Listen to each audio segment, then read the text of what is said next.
Taiwan stocks slide as TSMC drops amid Trump's remarks. Mayday's Hualien benefit concert postponed amid Typhoon Kong-rey. Typhoon Kong-rey intensifies. Taiwan braces for heavy rain and winds midweek. Shanghai puts a stop to spooky season. $400,000 of cheddar stolen in London. Woman survives snakebite in 2 weeks in the wilderness. Manchester United fires coach Erik Ten Hag. Actor Colin Farrell pushes friend in wheelchair in marathon.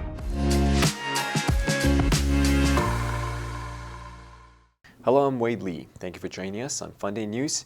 It is Wednesday, October 30th, and here are your top stories.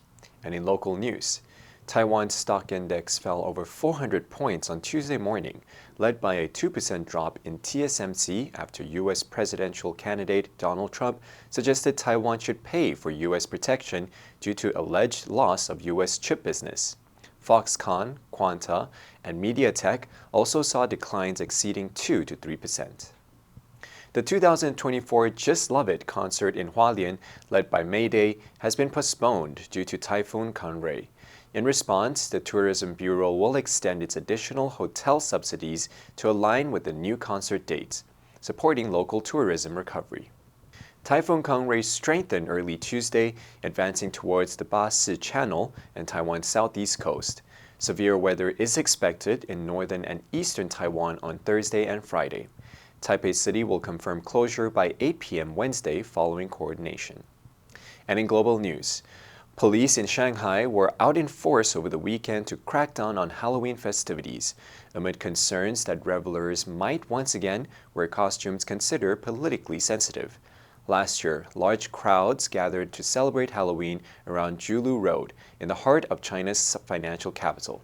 It was the first Halloween since China emerged from 3 years of pandemic isolation, and some people dressed in hazmat suits and other costumes related to COVID. On Saturday, news of the crackdown was a trending topic on Weibo. However, by Monday, online censors appeared to have suppressed the discussion. Others wore costumes made of blank sheets of paper, referencing rare mass demonstrations in late 2022 in Shanghai and other Chinese cities against the country's zero-COVID restrictions, which included a strict 2-month lockdown in Shanghai. Chinese authorities responded by lifting the nationwide restrictions all at once, unleashing COVID-19 on a population with little previous exposure to it. Videos shared on social media showed dozens of police officers crossing a road near Zhongshan Park, where Halloween revelers had gathered in recent days. There was no official announcement of an outright ban or specific restrictions on Halloween activities from Shanghai officials, but local businesses reported receiving notices. Jamie Oliver, who rose to fame as the naked chef on TV by stripping food down to its essentials, made a cheeky yet serious plea to his social media followers to help solve the mystery of 22 metric tons of award-winning cheddar worth 300,000 British pounds that was stolen in a scam. Calling it the Great Cheese Robbery, Oliver told his Instagram fans to be on the lookout for lorry load of very posh cheese. Nearly 1,000 wheels of cloth-wrapped artisanal cheddar was swiped from Neil's Yard Dairy by a con artist, posing as a wholesale distributor for a major French retailer. The cheese was gone before the company realized it had been scammed and reported the theft on October 21st. Oliver wrote, "If the deal seems too good to be true, it probably is. Let's find these cheese stealers." Cheddar, named for the village in southwest England where it originated, is the world's best-known cheese because it lacks the protected status of other regional products like champagne, making it widely produced in many countries. However, there are only a few authentic British cheddar makers. The cheeses were from 3 makers: Halford Welsh Organic Cheddar, Westcombe Cheddar, and Pitchfork Cheddar. Detectives are searching for the culprits. Neil's Yard Dairy, a distributor, wholesaler, and retailer of British artisanal cheese, has asked international cheesemongers to watch for the stolen cheese.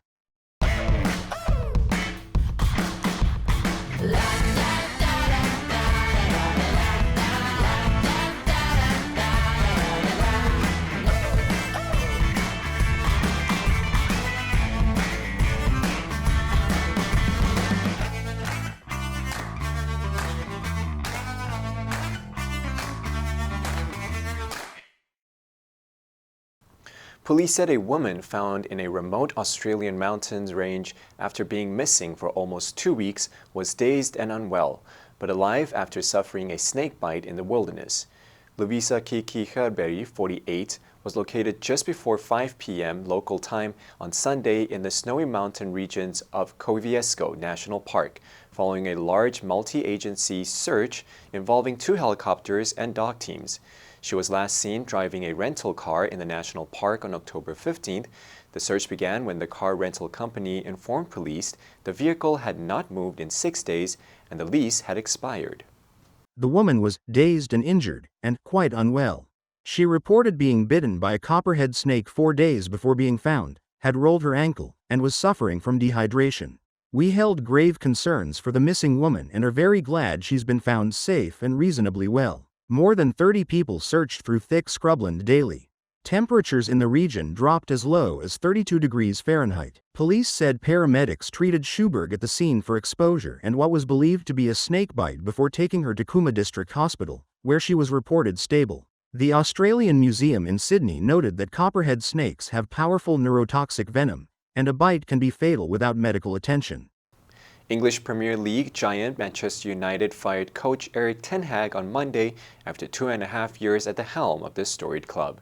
The Dutchman was appointed in April 2022 and won the 2023 Carabao Cup and the 2024 FA Cup during his time in charge. However, the club failed to qualify for this season's Champions League and currently sits 14th in the Premier League table after making its worst start to the season in 35 years. Ten Hag was informed of the decision less than 24 hours after a 2-1 defeat to the West Ham United. The club said in a statement, "We are grateful to Erik for everything he has done during his time with us and wish him well for the future." It also stated that assistant coach Ruud van Nistelrooy will take over as interim head coach while a permanent replacement is recruited. Van Nistelrooy will be the latest figure tasked with turning around the fortunes of the club, which has struggled to recapture its former glory since the retirement of its legendary longtime coach, Sir Alex Ferguson, in 2013. The Red Devils are reportedly interested in appointing Sporting boss Ruben Amorim as their new manager and are willing to pay his €10 million release clause. Amorim noted he anticipated questions about the role but was not prepared to discuss it. Colin Farrell pushes his friend Emma Fogarty, who lives with a rare skin condition, the final 4 kilometers of the Irish Life Dublin Marathon in her wheelchair on Sunday. The actor ran the marathon to raise funds for Deborah, an Irish charity supporting people with the incurable genetic condition epidermolysis bullosa, also known as butterfly skin. Photos from the race show Farrell beaming as he pushes a cheering Fogarty, her arms raised in the air. Fogarty, who turned 40 in June, is Ireland's oldest surviving person with the condition. She was born with no skin on her left foot and right arm and can develop excruciatingly painful blisters from even the slightest touch, which is why 80% of her body is covered in bandages. Those with EB lack the essential proteins that bind the skin's layers together, so even minimal friction or movement can disrupt the skin, causing it to break, tear, or blister.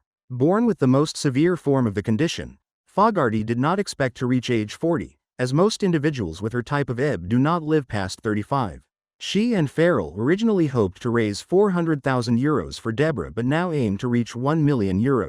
Farrell and Fogarty appeared on Ireland's The Late Late Show earlier this month, where the actor said he was pushing Fogarty 1 kilometer for each decade of her life, or 4 kilometers in total. The answer for yesterday was C. After the injury, she had to limp for a few days. Did you answer correctly? Now let's delve into the news of actor Colin Farrell pushes friend in wheelchair in marathon. Number 1, incurable, 无法治疗的.